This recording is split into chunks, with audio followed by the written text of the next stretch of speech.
Okay, so at least nakasulti yung Ate Lisa.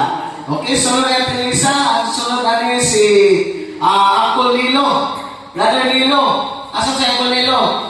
Call. Butterfly of Halika. Atong isunod na lang si Uncle Jury. Kaya kasi Uncle Jury, laon kinig pa na panuna-una ba, pero nakinig kasulti. Call, halika, Call. Halika. Namis na ko itong katong dito tas sa talbatong. Gagagay kang distoryado. Halika. Dili. Pero wag yung kay kasturya. Halika. Ayaw na ulaw. Sa kita-kita na din. Wala ulaw ka. Nakakaya kasulti ni Nanay Ninin. Kaya madugang para ba siya. Ilan ito katuig? Ate Pilsa? 18 katuig? Oo. Tigumo na ito ninyo ang kwan. Ninyo ang magkikasulti. Okay. Okay. Ako wala yung kasulti niya. Mahinaot ng tama. Mutaas pa ang edad. Karoon, permiti tayo mo din. Pero,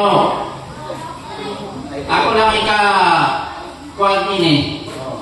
Kaya iyahang kuwan birthday. Sa tinuod lang. Masubra man o makulang. Adlaw ginisang Domingo. Amo to nga nung kani. Lugay-lugay na ni siya nag-birthday. Pero minimiti. Siguro sa iyahang kapuhan siguro ini kapuhan kumangkon.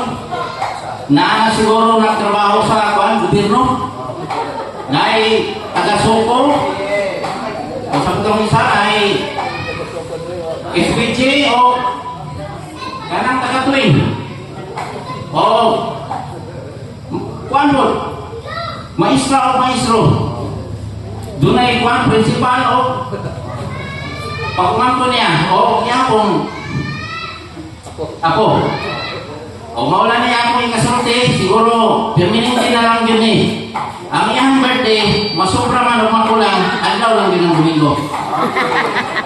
Okay, salamat po, Judy. Naagay tanawa. Dagan yung sakay na sulti. Okay, ako isunod si... Asa na siya kung Nilo? Paul.